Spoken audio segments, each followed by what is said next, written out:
तो वापस स्वागत है आपका इस नए वीडियो में।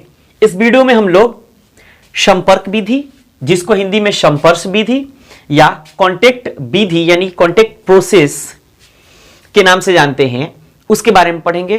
पूरा सवाल यह है आपका कि संपर्क या संपर्श या कांटेक्ट विधि द्वारा H2SO4 अर्थात सल्फ्यूरिक अम्ल का निर्माण कैसे किया जाता है। यह आपके लिए 5 नंबर का पूछा जाता है, तो बहुत ज्यादा इंपॉर्टेंट है। चाहे आप किसी भी बोर्ड लेवल, किसी भी स्टेट का बोर्ड लेवल एग्जाम दे रहे हो, ये ना बहुत ज्यादा इंपॉर्टेंट है। इससे ऑब्जेक्टिव भी पूछा जाता है।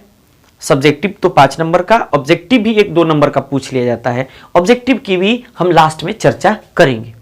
तो देखिए, कॉपी और पेन निकाल करके बैठ जाइए, क्योंकि बहुत ज्यादा इंपॉर्टेंट क्वेश्चन है और आपको लिखना पड़ेगा। अगर आप ये चाहते हैं कि आपके 5 में से 5 नंबर आए इस क्वेश्चन को लिखकर, तो आपको कॉपी पेन निकाल करके बैठना पड़ेगा और उसको लिखना पड़ेगा। समझ गए? तो चलिए शुरू करते हैं। कांटेक्ट प्रोसेस, सुनिए। कहता है कि संपर्क या संपर्श या कांटेक्ट, ये ना तीनों नाम पूछ देता है। कांटेक्ट विधि द्वारा सल्फ्यूरिक अम्ल H2SO4 के निर्माण में निम्नलिखित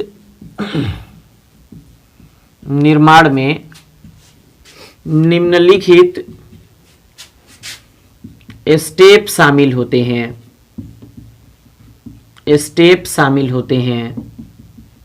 निम्नलिखित स्टेप शामिल होते हैं।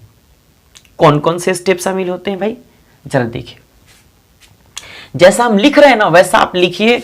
आपको मैं गारंटी देता हूं कि आप ना लगभग 2 से 3 बार पढ़ने के बाद इस क्वेश्चन को अपने अंदाज में भी लिख सकते हैं। देखिए जरा, स्टेप फर्स्ट की बात करते हैं। स्टेप फर्स्ट, स्टेप को हिंदी में चरण कहते हैं, आप चरण भी लिख सकते हैं। ठीक है। स्टेप फर्स्ट क्या है, सुनिए। कहता है कि सबसे पहले, जैसे हम लिख रहे हैं वैसे ही लिखिए, एकदम आसान भाषा में, जैसे बोलते हैं हम लोग ना वैसे। कहता है कि सबसे पहले सल्फर या सल्फाइड आयस, कोई भी सल्फाइड आयस को, जैसे मान के चलो आयरन पाइराइट हो गया, सल्फर या आयरन पाइराइट, इसका केमिकल फॉर्मूला FeS2 होता है। सबसे पहले सल्फर या आयरन पाइराइट को ऑक्सीजन के या ऐसे लिख सकते हैं, आयरन पाइराइट को ऑक्सीजन की उपस्थिति में गर्म कर सल्फर डाइऑक्साइड गैस बनाया जाता है। सल्फर डाइऑक्साइड गैस बनाया जाता है। और याद रहे, ये जो केमिकल रिएक्शन होता है ये ना इन्वर्सेबल होता है। कैसे होता है, जरा देखिए। क्या कहता है, सल्फर या आयरन पाइराइट। तो सल्फर या आयरन पाइराइट का मतलब क्या है, जरा सुनिए। सल्फर का सिंबल होता है S, तो S, इसमें से ना दोनों में से कोई एक केमिकल रिएक्शन ले लेते हैं, सल्फर का या आयरन पाइराइट का। तो सल्फर का आसान है, इसलिए सल्फर का ही आप रिएक्शन लीजिएगा। देखिए, सल्फर को ऑक्सीजन के साथ गर्म कीजिएगा। आमतौर पर सल्फर को S8 फॉर्म में लिखा जाता है, तो इसलिए S8 फॉर्म में लिख लीजिएगा। और इस अवस्था में जो सल्फर होता है सॉलिड स्टेट में होता है। अच्छा, ऑक्सीजन गैस होता है, ये रिएक्शन इन्वर्सेबल होता है, इसलिए हमने दोनों तरफ हाफ हेडेड एरो मार्क दे दिया। अब जरा देखिएगा, जैसे हमने सल्फर को ऑक्सीजन की उपस्थिति में गर्म किया, गर्म करने के बाद ना ये सल्फर डाइऑक्साइड गैस का निर्माण होता है। किसका निर्माण होता है? सल्फर डाइऑक्साइड गैस का निर्माण होता है। जैसे ही सल्फर डाइऑक्साइड गैस का निर्माण होता है तो उसके बाद दूसरे चरण में यानी दूसरे स्टेप में हम लोग क्या लिखते हैं, स्टेप टू यानी दूसरे स्टेप में क्या होता है, अब सल्फर डाइऑक्साइड को क्या लिखेंगे, इसके बाद एकदम ना उनको एग्जामिनर को ना एकदम समझा देना है अपने अंदाज में, इतने अच्छे से समझा देना है कि बेचारे एक बार में पढ़ करके और 5 के 5 नंबर आपको दे दे। जरा सुनिए, इसके बाद कॉन्टेक्ट चेंबर में, इसके बाद कॉन्टेक्ट चेंबर या कन्वर्टर परावर्तक जिसको हिंदी में कहते हैं, कॉन्टेक्ट चेंबर या कन्वर्टर में सल्फर डाइऑक्साइड गैस को O2 गैस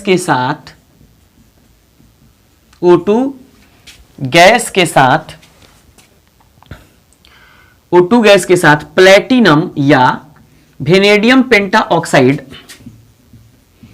उत्प्रेरक की उपस्थिति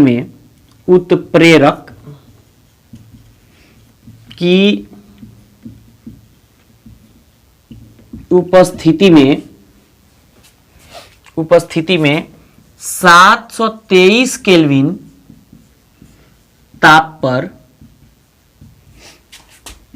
गर्म करके, जरा रुकते हैं फिर से पढ़ते हैं।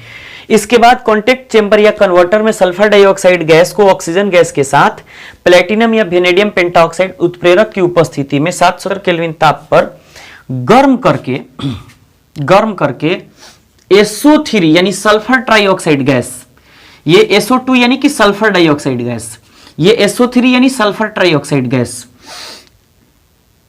करके SO3 गैस का निर्माण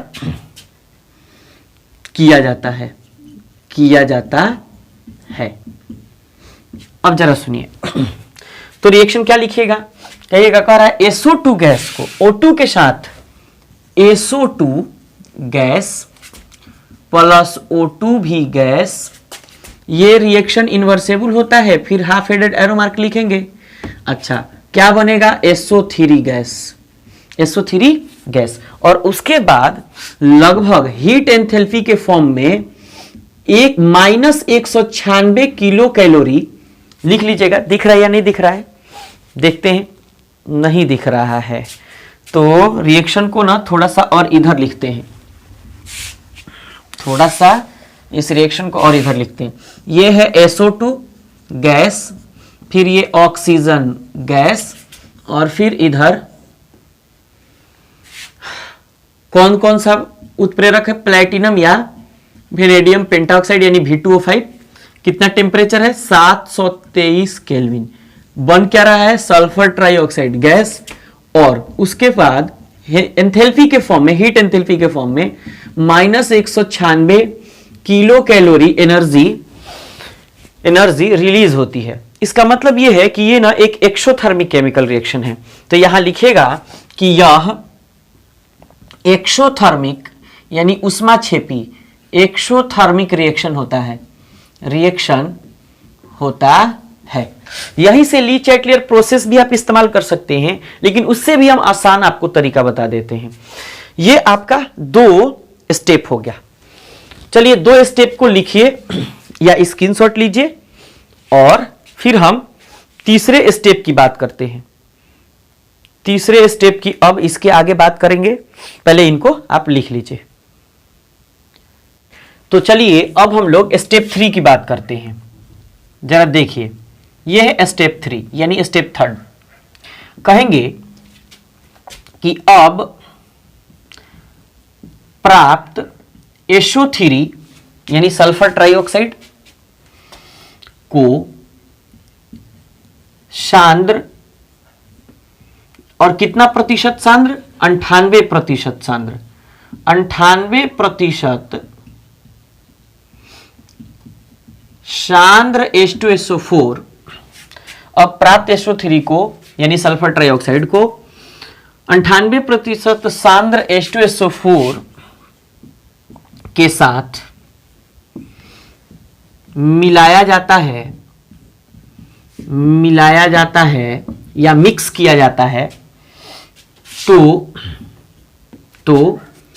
ओलियम का निर्माण होता है। ओलियम या पायरोसल्फ्यूरिक एसिड, ओलियम या पायरोसल्फ्यूरिक एसिड, पायरोसल्फ्यूरिक एसिड यानी कि पायरोसल्फ्यूरिक अम्ल का निर्माण होता है। कैसे होता है भाई, जरा देखिए। ये है सल्फर ट्राइऑक्साइड, हमने लिखा सल्फर ट्राइऑक्साइड, क्या होता है, गैस होता है। अच्छा, 98% सांद्र, 98% कॉन्क यानी सांद्र H2SO4 को आपने मिलाया, बना क्या, H2S2O7, इसी को ओलियम या इसी को पायरोसल्फ्यूरिक अम्ल कहा जाता है। बात क्लियर हो गई। अब देखिए स्टेप 4 में, स्टेप 4 कहता है कि अब प्राप्त ओलियम या पायरोसल्फ्यूरिक एसिड, क्या कहेंगे, प्राप्त ओलियम या पायरो, हिंदी में एक बार लिख देते हैं, एक बार अंग्रेजी इधर लिख चुके हैं, पायरो ऐसे लिखता है शायद, पायरो सल्फ्यूरिक अम्ल, सल्फ्यूरिक अम्ल। अब प्राप्त ओलियम या पायरोसल्फ्यूरिक अम्ल, पायरोसल्फ्यूरिक अम्ल में आवश्यकता अनुसार जल मिलाते हैं, जल मिलाकर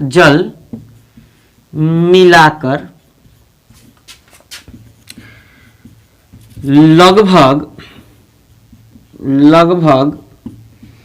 96 से 98% शुद्ध, 96 से 98% शुद्ध H2SO4 यानी सल्फ्यूरिक अम्ल,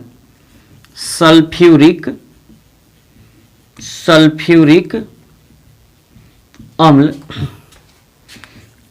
का निर्माण किया जाता है।